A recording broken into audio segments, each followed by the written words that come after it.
ಪಾಕಿಸ್ತಾನದ ಜೈಲಿನಲ್ಲಿ ಕಠಿಣ ದಿನಗಳನ್ನು ಕಳೆಯುತ್ತಿರುವ ಇಮ್ರಾನ್ ಖಾನ್ ಅವರ ಮಾನವೀಯ ಹಕ್ಕುಗಳ ರಕ್ಷಣೆಗಾಗಿ ಭಾರತದ ಕ್ರಿಕೆಟ್ ದಿಗ್ಗಜರಾದ ಸುನಿಲ್ ಗವಾಸ್ಕರ್ ಮತ್ತು ಕಪಿಲ್ ದೇವ್ ಜಾಗತಿಕ ನಾಯಕರೊಂದಿಗೆ ಕೈಜೋಡಿಸಿದ್ದಾರೆ.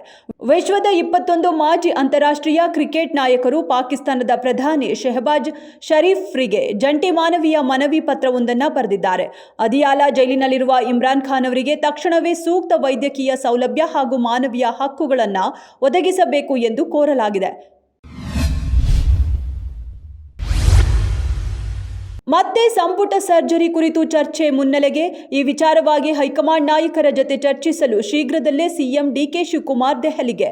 ವಿಧಾನಮಂಡಲ ಅಧಿವೇಶನ ಮುಗಿದ ಬೆನ್ನಲ್ಲೇ ಇದೀಗ ರಾಜ್ಯ ಸಚಿವ ಸಂಪುಟದಲ್ಲಿ ಮತ್ತೆ ಭಾರಿ ಬದಲಾವಣೆಯಾಗುವ ಸಾಧ್ಯತೆ. ಪುಣೆ ಸಮೀಪದ ಪಿಂಪ್ರಿ ಚಿಂಚವಾಡ ಪೊಲೀಸ್ ಆಯುಕ್ತಾಲಯದಲ್ಲಿ ಕೆಲಸ ಮಾಡುತ್ತಿರುವ ಇಬ್ಬರು ಮಹಿಳಾ ಕಾನ್ಸ್ಟೇಬಲ್ಗಳು ಪರಸ್ಪರ ಪ್ರೀತಿಸಿ ಇಬ್ಬರು ಮದುವೆಯಾಗಬೇಕು ಎಂದು ನಿರ್ಧರಿಸಿದ್ದಾರೆ. ವೈದಿಕ ಸಂಪ್ರದಾಯದಂತೆ ಮದುವೆಯಾಗಲು ಈಗಾಗಲೇ ರಜೆಗೆ ಅರ್ಜಿ ಸಲ್ಲಿಸಿದ್ದಾರೆ. ಪ್ರಸ್ತುತ ವಿವಾಹ ಕಾನೂನುಗಳ ಅಡಿಯಲ್ಲಿ ಸಲಿಂಗ ವಿವಾಹಗಳಿಗೆ ಶಾಸನಬದ್ಧ ಮಾನ್ಯತೆ ಇಲ್ಲ. ಹೀಗಾಗಿ ಈ ಜೋಡಿಯಲ್ಲೊಬ್ಬರು ಲಿಂಗ ಪರಿವರ್ತನೆ ಚಿಕಿತ್ಸೆಗೆ ಒಳಗಾಗ್ತಿದ್ದಾರೆ. ಅರಣ್ಯ ಇಲಾಖೆ ಸಿಬ್ಬಂದಿಯ ಗುಂಡಿನ ದಾಳಿಯಲ್ಲಿ 3 ಮೃತಪಟ್ಟ ಪ್ರಕರಣ ತನಿಖೆಯನ್ನ ರಾಜ್ಯ ಸರ್ಕಾರ ಸಿಐಡಿಗೆ ವಹಿಸಿದೆ.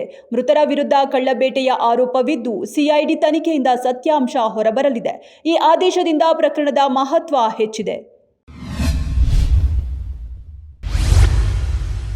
ಈದ್ ಮಿಲಾದ್ ಹಬ್ಬ ಮತ್ತು ಬೃಹತ್ ಮೆರವಣಿಗೆ ಹಿನ್ನೆಲೆ ಬೆಳಗ್ಗೆ 6ರಿಂದ ರಾತ್ರಿ 10ರವರೆಗೆ ಮದ್ಯ ಮಾರಾಟ, ಸಾಗಣೆ, ಶೇಖರಣೆ ಹಾಗೂ ಸರಬರಾಜಿಗೆ ನಿರ್ಬಂಧ. ಚಿಕ್ಕಮಗಳೂರು ಟಿಪ್ಪು ಸುಲ್ತಾನ್ ಕಟೌಟ್ ವಿವಾದ ಬೆನ್ನಲ್ಲೇ ಕಾಫಿನಾಡಲ್ಲಿ ಕಠಿಣ ಕ್ರಮ. ಇದೇ ದಿನ ನಡೆಯಬೇಕಿದ್ದ ವಾರದ ಸಂತೆಯು ಶುಕ್ರವಾರಕ್ಕೆ ಮುಂದೂಡಲಾಗಿದೆ. ಈದ್ ಮಿಲಾದ್ ಮೆರವಣಿಗೆ ಹಿನ್ನೆಲೆಯಲ್ಲಿ ಸಾರ್ವಜನಿಕ ಶಾಂತಿ, ಕಾನೂನು ಸುವ್ಯವಸ್ಥೆ ಮತ್ತು ಸುಗಮ ಸಂಚಾರ ಕಾಪಾಡುವ ಉದ್ದೇಶದಿಂದ ಜಿಲ್ಲಾಡಳಿತ ಈ ಕ್ರಮ